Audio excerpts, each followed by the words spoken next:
Hello, everyone that's viewing today. Welcome to KMKS Beauty Bar Lash course.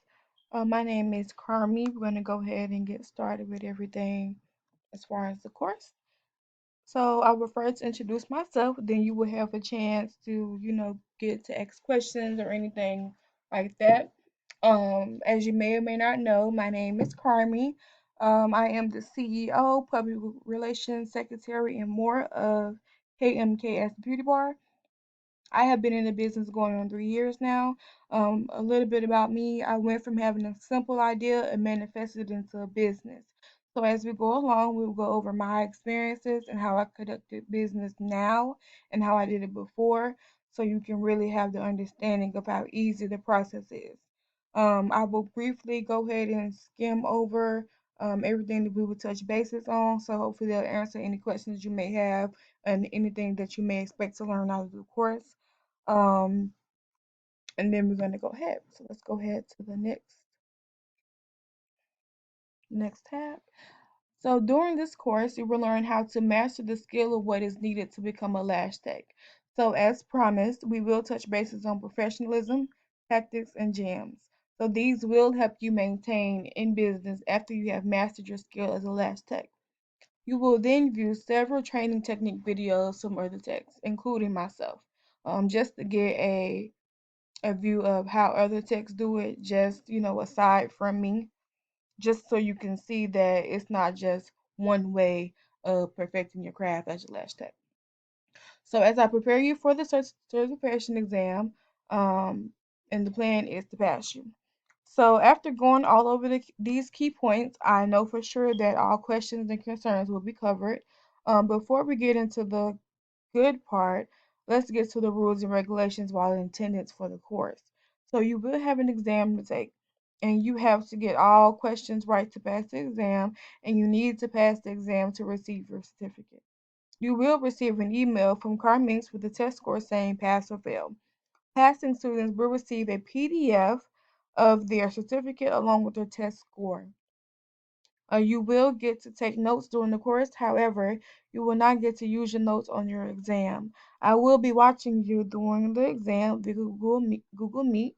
If not done so already, you will get the information provided that you need to take your test after you've completed these videos.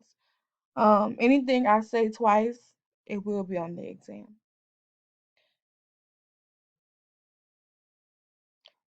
Just a few table of contents. This we have these videos set into different parts. It should be about into 3 or 4 parts, each pertaining to 15 minutes apiece. So after this one, all you have to do is sign out. Well, not sign out, but close out of the video and then proceed to the next one to continue out until it says it's time for your review.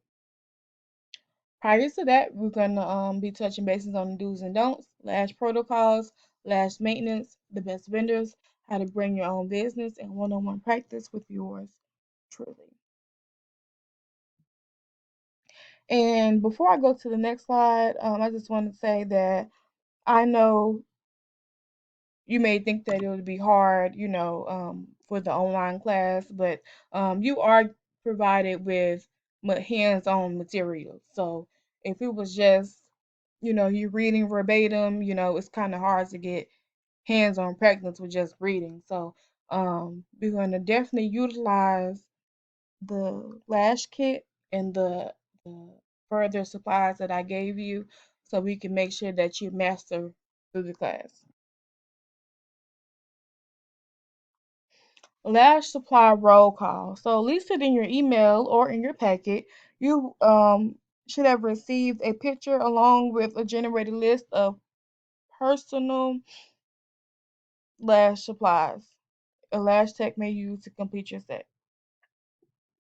And we're going to go ahead and touch bases on those.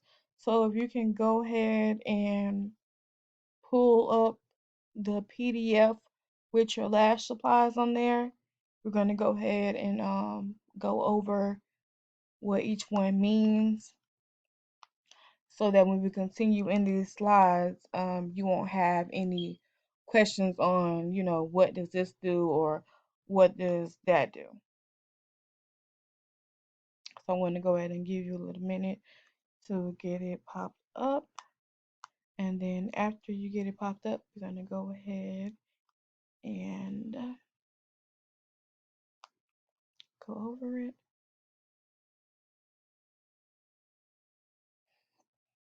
The title should say Minks by Carmi. So provided below are some of the primary lash utensils used as a lash tech. We will discuss each tool and the process along with each technique. So you may write down your definition as I briefly go over each lash supply. Pictures are provided below for your assistance.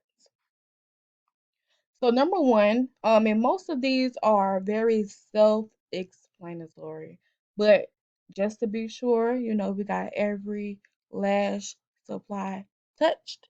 I will take the time out and go over each supply with you. So number one is the mannequin head. Like I said, self-explanatory. The mannequin head is what you will use to complete the lash set. That's it. That's all you can write. Is used to complete the lash set. Like I said, it's verbatim. It's really easy, but still going to go over it just so when we get into the videos and everything, you'll know exactly what you're looking at. Number two is called a spoolie.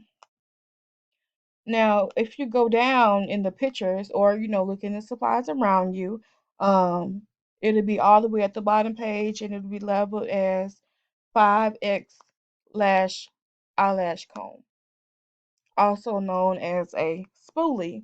And as you can see down below, there are definitions as well. So we'll go ahead and use that. So the spoolie is used before or after a lash application. It's used before or after a lash application. It's used to clean or remove any oil, dirt, makeup, or residue from the eyelid. Again, it's used to remove or clean any oil, dirt, residue, or makeup from the eyelid.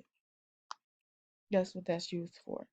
Um, and again, for the picture references, and I know you have all your materials out by you now, just refer back to that 5X eyelash comb just for a picture, just so you want to make sure you're matching the supplies with definition.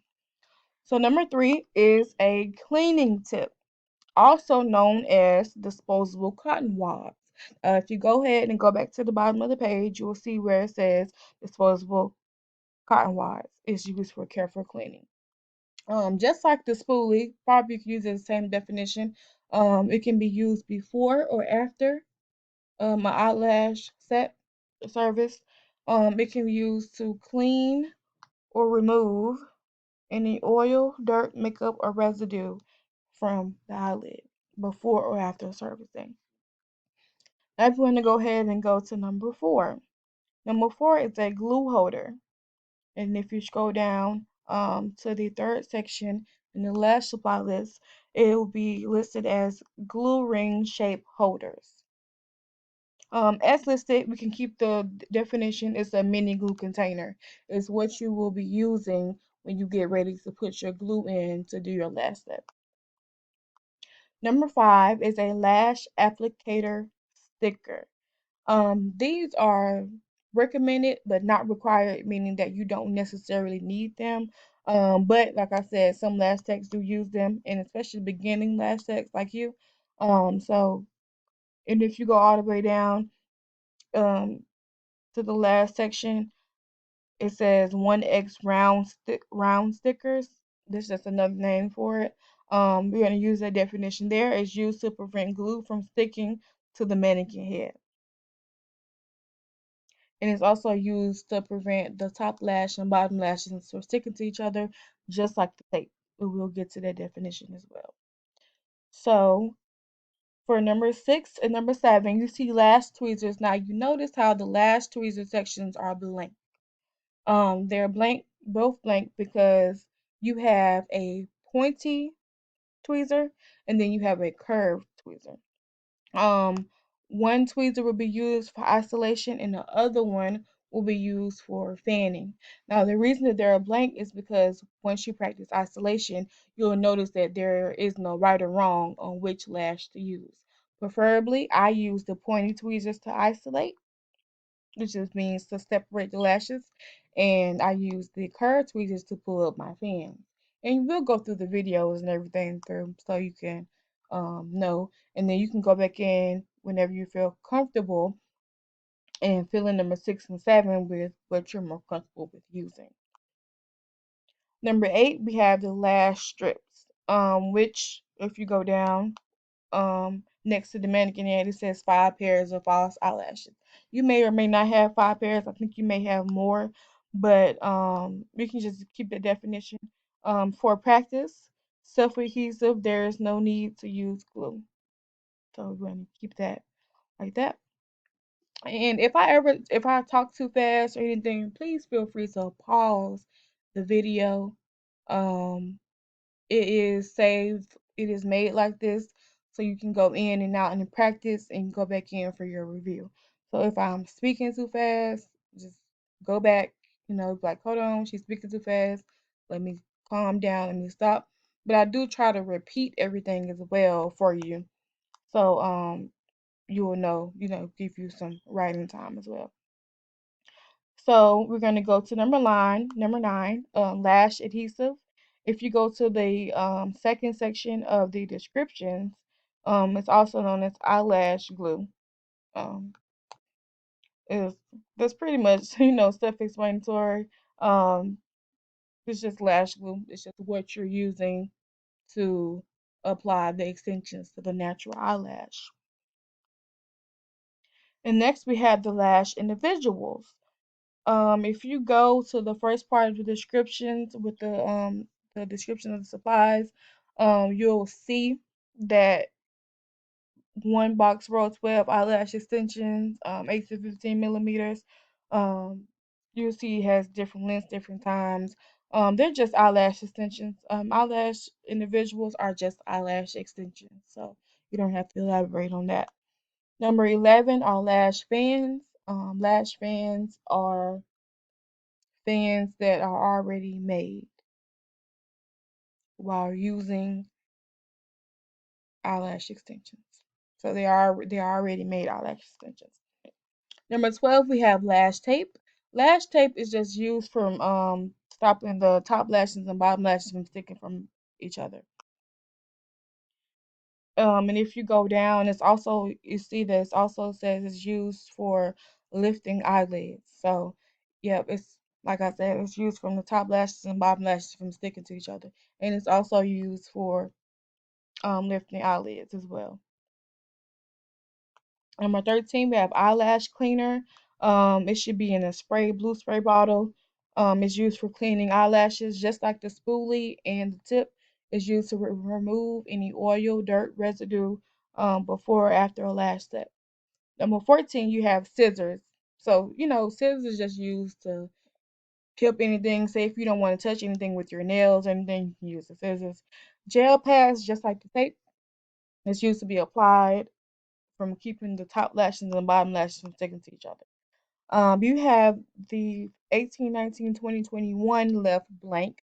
That's because anything that we didn't touch base over, like the lash fan that's provided, it's just used to cool the fan down. Anything else that's missing, we have used that to go over in the rest of the videos. So this one is going to be almost complete. We're all wrapping up for this section with the lash supplies. So you have a few more parts to go through, and then we'll get started with everything else. So go ahead and get ready to close this out and go ahead and open up part 2 of your course.